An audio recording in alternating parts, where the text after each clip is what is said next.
என் பேர் திருமாறன். கொடிமங்கலம் ஊமுச்சத்துக்கு அருகில், மதுரை மாவட்டம் ஊமுச்சத்துக்கு அருகில் இருக்கான். நான் விவசாயத்து குடும்பத்தை சேர்ந்தவன்.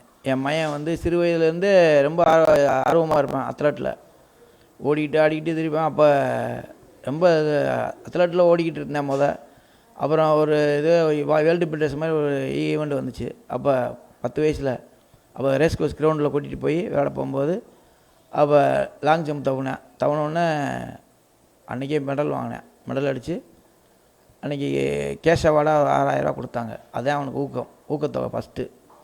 அதுக்கப்புறம் ஒரு 6 மாதத்துக்கு அப்புறம் ஹாஸ்டல் செலெக்ஷன் வந்துருந்துச்சு. 6th படிச்சுக்கிட்டு இருக்கும்போது ஹாஸ்டல் செலெக்ஷன் வந்துச்சு.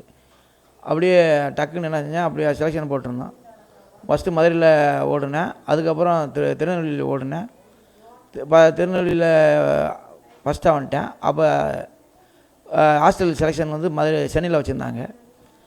அப்போ இது பண்ணும்போது கவுன்சிலிங் போட்டிருந்தாங்க. எந்த ஊர் எது வேணும்னு அதில் பெஸ்ட்டு எதுன்னு பார்த்தா திருச்சி எங்களுக்கு தெரிஞ்சிச்சு. அப்படியே திருச்சியில் sports hostel SDAT Tamil Nadu government நல்ல சப்போர்ட்டு வந்துச்சு. எனக்கு வந்து அவன் ஆர்வப்பட்டவுடனே எங்களுக்கு வயக்காடெல்லாம் இருந்துச்சு.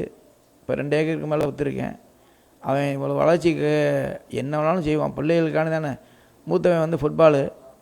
அவன் குறிப்பிட்ட அளவுக்கு +2 வரைக்கும் போனேன். அதுக்கப்புறம் சப்போர்ட்டு பணம் இதனால அவனை பண்ண முடியல. இவனுக்கு இருக்கிறத கொடுத்து இப்போ வீடெல்லாம் லோன்லாம் இருக்குது. மேலே மாடி கட்டின மணிக்கு அப்படி நிற்கிது. இவனுக்கு என்னவோ அவனுக்கு என்னென்ன செய்யணுமோ அத்தனையும் செஞ்சுக்கிட்டு இருக்கேன். எங்களால் முடிஞ்சதை நான் பண்ணிக்கிட்டு இருக்கேன். அவனுக்கு என்ன செய்யணுமோ அவன் சொல்லிட்டான். அவன் ஆர்வத்தில் நம்ம வந்து இதில் இது பண்ணல. அவன் நல்ல ஆர்வமாக இருக்கான். வயசு என்ன 21 வயசு, இன்னும் காலங்கள் இருக்குது. அவன் அதுக்கு தெரியும். அவன் இந்தியாக்காண்டி பல மெடல்களையும் பெற்றுவான். பல அவார்டுகளை விடுவான். நாட்டுக்காண்டி ஜெயிப்பான். இந்த கேலோ இண்டியான்றது ஒன்று வந்துச்சு. அதனால தான் என் பையன்லாம் இவ்வளோ நேரத்துக்கு வந்ததுக்கு காரணம் கேலோ இண்டியா. இந்த தேசத்துக்கு கேலோ இண்டியா போனால் அதில் gold medal, silver medal, gold medal இப்படியே அடித்தேன். அது ஃபண்டெல்லாம் நம்மளுக்கு அலாட் பண்ணி கொடுத்தாங்க. அதுதான் இவ்வளோ சப்போர்ட்டு. சாப்பாடு எல்லாமே சென்ட்ரல் கவர்மெண்ட்டு நல்ல சாப்பாடு. ஸ்டேட் கவர்மெண்ட்டும் ஒரு குறிப்பிட்ட அளவு பண்ணாங்க. இந்த வளர்ச்சிக்கு காரணம் தமிழ்நாடு கவர்மெண்ட்டு சென்ட்ரல் கவர்மெண்ட்டு தான். இது மேலும் அவனுக்கு நல்லா பண்ணோம்னா அவன் நல்ல வேலைக்கு வந்துடுவான். கவர்மெண்ட்டு தான் அவன் உதவி பண்ணணும். சிஎம்க்கு தான் கோரிக்கையாக வைக்கிறேன். செல்வப்பிரபுக்கு வந்து எந்த வயசில் வந்து விளையாட்டுத்துறையில் வந்து ஆர்வமாக இருந்துச்சும்மா? 10 வயசு லீவுக்கு வருவேன்.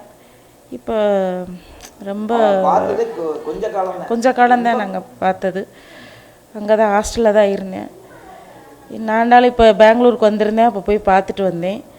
இவங்க சுத்தமாக பார்க்கல, சங்கடப்பட்டுக்கிட்டு வரமாட்டேன்ட்டாங்க. நான் போய் 4 நாள் என் பையனும் மூத்த பையனும் இருந்துட்டு வந்தோம். அவன் ஃபுட்பாலில் இருக்கிறேன். அவனுக்கும் காலேஜுக்கு இது பண்ணிக்கிட்டு தான் இருக்கோம். பார்த்து கவர்மெண்ட்டு அவங்க அண்ணனுக்கும் உதவி செஞ்சால் ரொம்ப நல்லா இருக்கும்னு நினைக்கிறோம். கல்லூரியில் நிறையா இடத்துல கேட்டோம், கிடைக்கல. அதுக்கான பணம் தோதுவாதும் எங்கிட்ட இல்லை.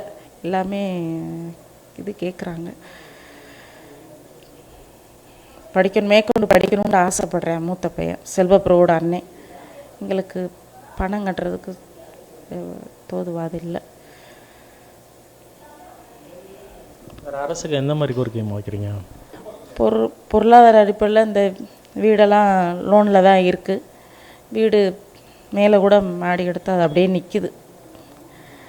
ரொம்ப சிரமமாக தான் இருக்குது. எங்களுக்கு ரொம்ப கஷ்டம்தான்.